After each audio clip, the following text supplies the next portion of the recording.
L'énéatype 6. Alors on a tous ce sentiment d'être dans un monde corrompu. On a tous ce sentiment de ne peut faire confiance à personne. On a tous cette impression-là, ce stress permanent, cette angoisse, ce besoin de confiance, ce besoin d'appartenance à un groupe. Et chez le personnage 6, c'est quelque chose qui va être plus marqué.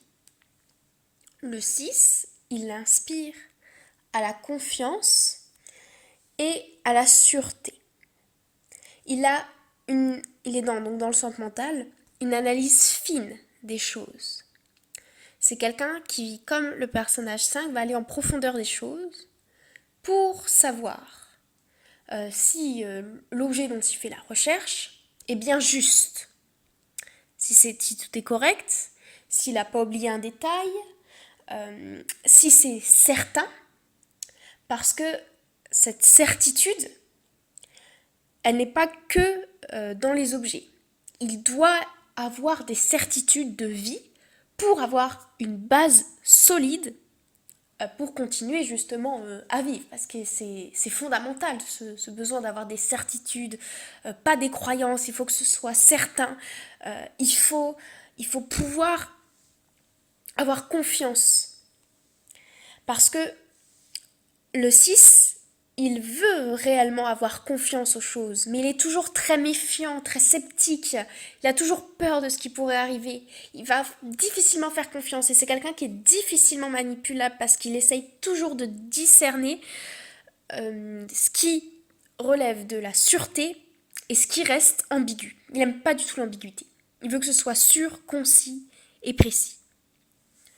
Donc, l'énéatype 6, il va déjà vouloir, pour se sécuriser, être d'appartenance à un groupe. Mais il faut qu'il y ait une entière confiance en ce groupe. Parce que si jamais il y a une trahison, alors là, c'est la catastrophe. Là, il se dit qu'il a eu tort d'y croire, il a eu tort d'avoir confiance, qu'il est profondément déçu. Donc c'est comme ça qu'il fonctionne. Il a besoin d'avoir un groupe d'appartenance, et en même temps, il reste très méfiant. Donc, les énéatypes 6, ce sont souvent, pour donner une grosse caricature, ce qu'on appelle les complotistes, ce qu'on appelle les personnes adeptes d'une certaine religion, des personnes en haut d'un mouvement qui défendent des valeurs, parce qu'ils ont à cœur ces valeurs, ils ont à cœur de défendre une cause qui leur tienne à cœur, ils ont ce sentiment-là, de vouloir défendre vraiment. Et donc ils peuvent facilement se confondre avec plusieurs énéatypes. Le 8, pour le côté défense des valeurs et sûreté dans les choses auxquelles il croit.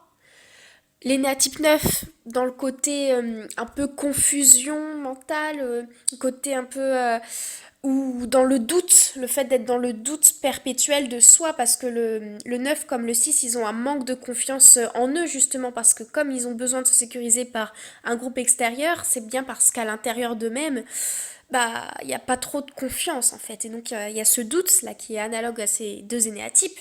On peut confondre le 6 aussi avec l'énéatype 4, dans l'intensité, justement émotionnelle, dans le fait de vivre les choses à fond, dans la recherche d'authenticité, dans la recherche de valeur. Sauf que la différence, c'est que le 4, il va être plus dans une recherche identitaire, donc, tandis le 6, il va plus être dans une recherche de vérité, mais une vérité plus globale. Ensuite, on peut confondre donc le 6 aussi avec le 1 dans le côté très rigoureux.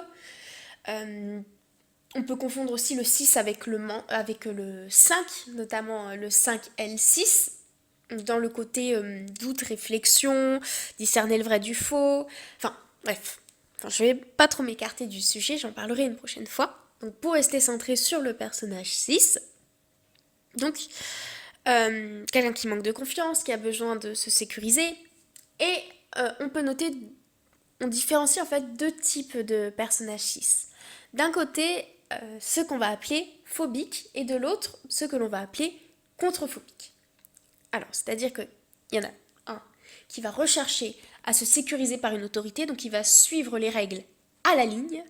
Si on lui dit tu dois rédiger ton dossier comme ci, comme ça, en 3 parties, avec une conclusion tac tac tac, bah, il va le faire, mais vraiment bien. Il va se suivre. Si on lui dit sur l'autoroute tu dépasses pas 80 km/h, il va jamais dépasser 80 km/h.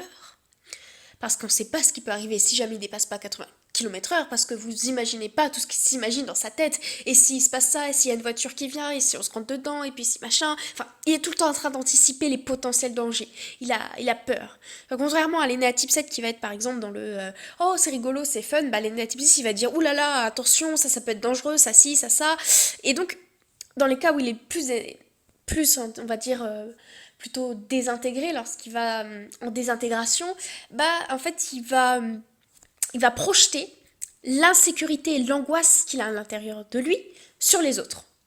Donc ça va être oh mais par exemple une mère qui parle à son enfant oh là là ça me fait peur, tu fais attention surtout en rentrant de l'école, hein, tu parles à personne, enfin mais plus, plus que n'importe quelle autre mère, ça va être cette angoisse qui va la ronger.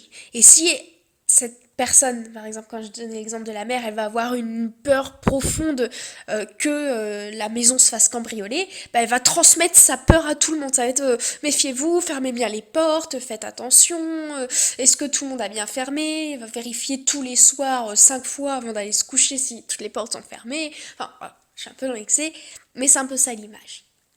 Et donc, je disais que donc l'autre partie, donc contrephobique, ça va être le 6 qui va affronter clairement la peur. Il va aller au-devant de sa peur. Et là, il va ressembler beaucoup à l'aîné à type 8. Au-devant de sa peur, il va défendre fort une valeur, il va écrire, par exemple, si il défend par exemple le danger des vaccins, bah là il va s'y mettre à fond, il va écrire des articles pour pouvoir alerter le monde.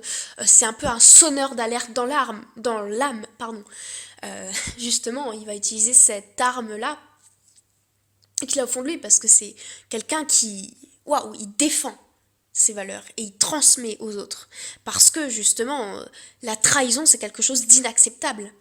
Et donc il a besoin de confiance et il doit être sûr que ce en quoi ce en quoi il a confiance, c'est une valeur sûre. Donc il ne tolère pas ce qui est de l'ordre de l'insécurité.